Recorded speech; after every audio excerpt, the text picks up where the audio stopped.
नमस्ते। आज की इस वीडियो में हम आप सभी से क्लाइंट डीलिंग प्रोसेस के बारे में बात करेंगे। बेसिकली इस वीडियो में ये बताया जाएगा कि जब स्टोर में एक से अधिक कस्टमर्स हो और उनके कुछ सेलेक्टेड प्रोडक्ट्स हो, उनके साथ हमें कैसे डील करना है, कैसे उन्हें अरेंज करना है और क्या कौन कौन सी बातों का ध्यान रखना है, ये इस वीडियो में आज जानकारी दी जाएगी।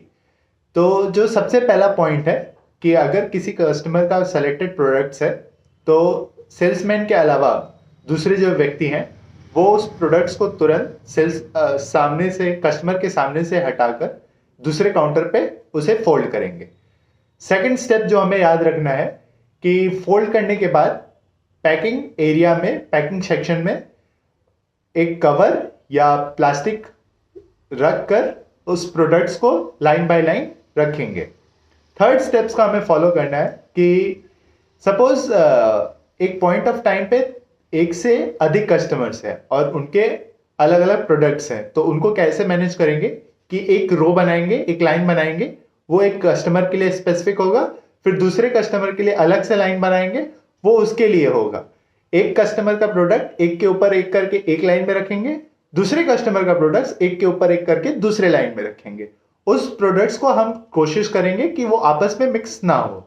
फोर्थ स्टेप का जो हमें ध्यान रखना है वो ये रहेगा कि जब लास्ट में कस्टमर बोले कि उन्हें और कोई प्रोडक्ट्स नहीं देखने हैं, उन्हें अपने सेलेक्टेड प्रोडक्ट्स जो उन्होंने साइड करके हटाए हैं उन्हें देखना चाहते हैं, उसमें से वो फाइनलाइज करना चाहते हैं परचेस के लिए, तब आप अपने सेल्समैन या बॉस के अनुमति के बिना वो प्रोडक्ट्स तुरंत उठा के रैक पे नहीं रखेंगे, कस्टमर के सामने नहीं रखेंगे।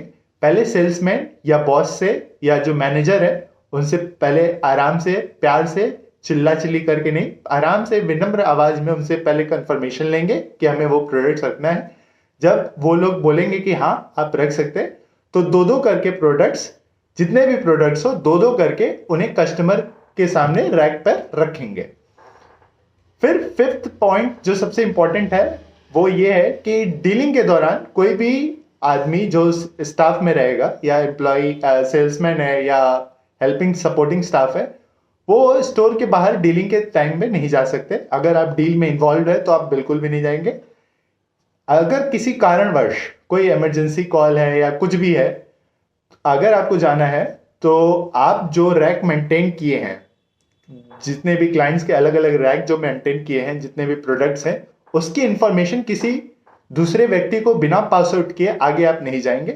पहले उसकी इंफॉर्मेशन आप दूसरे व्यक्ति को देंगे कि ये क्लाइंट्स का ये रैक है, ये दूसरे क्लाइंट्स का ये रैक है, उनके प्रोडक्ट्स ऐसे रखे हुए हैं। वो इंफॉर्मेशन आप पहले देंगे, तब आप स्टोर से बाहर जाएंगे। इस बात का हमेशा आपको ध्यान रखना है।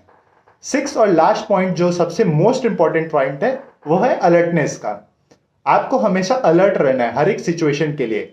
चाहे क्लाइंट्स प्रोडक्ट्स अलग करने के लिए बोल रहा है, उस तरफ भी उस दौरान भी तुरंत आप बिना किसी का ऑर्डर का वेट किए हुए आप उस प्रोडक्ट्स को तुरंत लेंगे वहां से, सेल्समैन से, और उसको तुरंत दूसरे काउंटर पे ले जाके फोल्ड करेंगे। आपको इसमें अलर्ट रहना है। फिर पैकिंग करके उस रैक को, जो लाइन में आपको प्रोडक्ट्स रखने हैं, उसके में अलर्टनेस रहना चाहिए कि कौन से क्लाइंट का कौन सा प्रोडक्ट है और उस किस लाइन में जा रहा है, उसमें भी अलर्ट रहेंगे आप। दोनों को मिक्सअप नहीं करना है। थर्ड पॉइंट जो अलर्टनेस का जरूरत है वो ये है कि जब क्लाइंट बोले कि उन्हें और कोई प्रोडक्ट्स नहीं देखना है, उन्हें अपने जो चूज किए हुए सारे प्रोडक्ट, सेलेक्टेड प्रोडक्ट्स हैं, उन्हें देखना चाहते हैं वो, तो बिना बॉस या सेल्समैन के अनुमति के आप वो प्रोडक्ट्स तुरंत उठा के नहीं रखेंगे। उसमें भी आपको अलर्टनेस का ध्यान रखना है और एक एक करके वो प्रोडक्ट्स को, जैसे वीडियो में पहले स्टेप्स में बताया गया है, वैसे रखना है। Thank you.